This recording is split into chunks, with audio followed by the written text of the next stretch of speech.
Hello students, this is 6th lecture on topic semiconductors. If possible, see the 5th lecture first and then this lecture, because in last lecture we discussed about half wave rectifier, यानी how PN junction acts as a half wave rectifier. Okay? So see the lecture number 5 first and then this lecture. Today let us discuss full wave rectifier. This is the circuit diagram for full wave rectifier. In this diagram, this is the step down transformer. This device converts high voltage at low current to low voltage at high current. AC signal to be rectified is given to primary coil P1 and P2. Now we are about to use two PN junction diodes. So for both the PN junction diode, we need two separate secondaries. So instead of using two separate secondary coil, present secondary coil is divided into two parts by a third terminal called as center tap. So see the connections are. P region of diode D1 and diode D2 are connected to S1 and S2.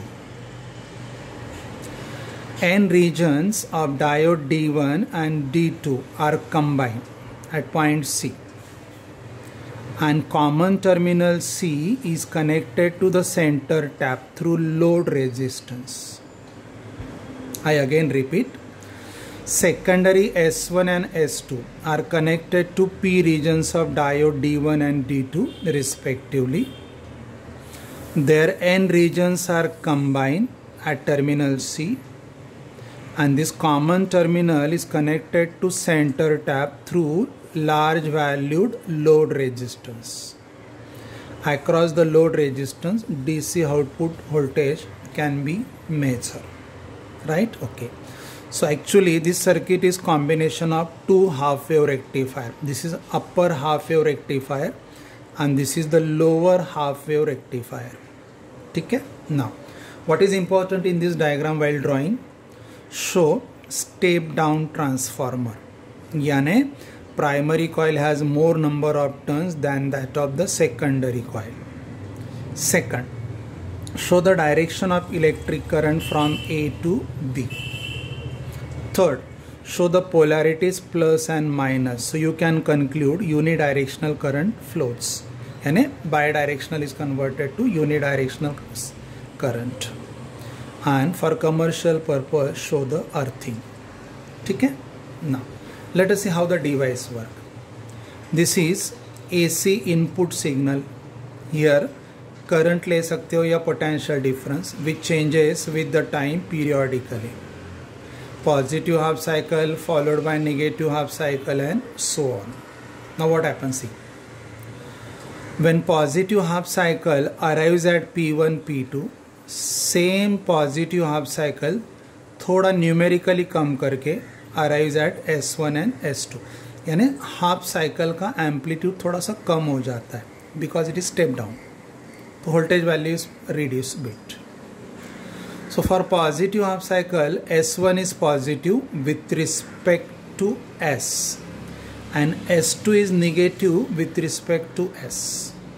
Yani S1 is at higher potential, S2 is at lower potential and S is at a moderate potential. Yani ye positive, ye zero and ye negative. This is how. If S1 is positive, junction diode D1 is positive.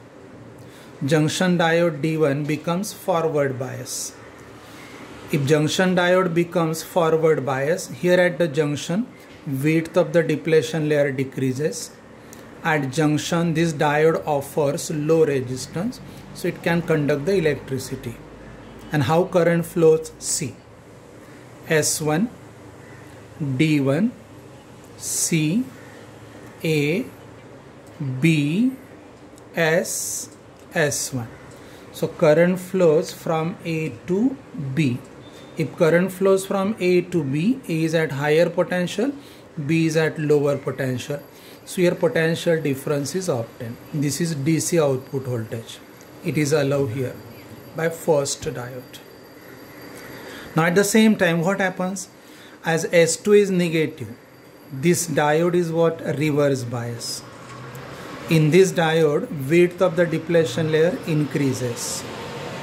Resistance at junction increases. So it does not conduct the electricity. So for positive half cycle, diode D1 conducts the electricity and positive half cycle is rectified. Diode D2 does not conduct. Now, there arrives the negative half cycle.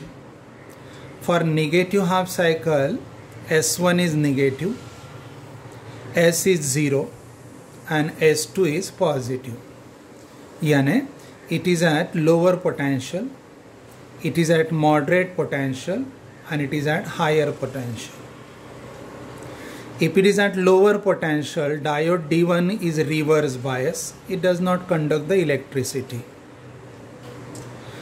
As S2 is positive, at higher potential, this diode conducts the electricity. As this diode conducts the electricity, the current flows like this. See the diagram. S2, D2, C, A, B, S and S2. So in second case, current flows through the closed circuit. Again, current flows from A to B. If current flows from A to B, A is at higher potential, B is at lower potential. So here DC output voltage is obtained. So for negative half cycle, diode D2 conducts the electricity and diode D1 does not. This is how a complete AC cycle is rectified by a pair of the diodes. So this discussion can be continued, and what is the conclusion drawn? For every positive half cycle, diode D1 conducts the electricity and DC output voltage is obtained. And for every in between negative half cycle, diode D2 conducts the electricity and DC output voltage is obtained. This is how complete AC signal is rectified by a pair of diodes D1 and D2. This is how complete AC cycle is what? Rectified. So this circuit is called as full wave rectifier. I again repeat, you always observe lecture number 5 and lecture number 6 at the same time. Thank you.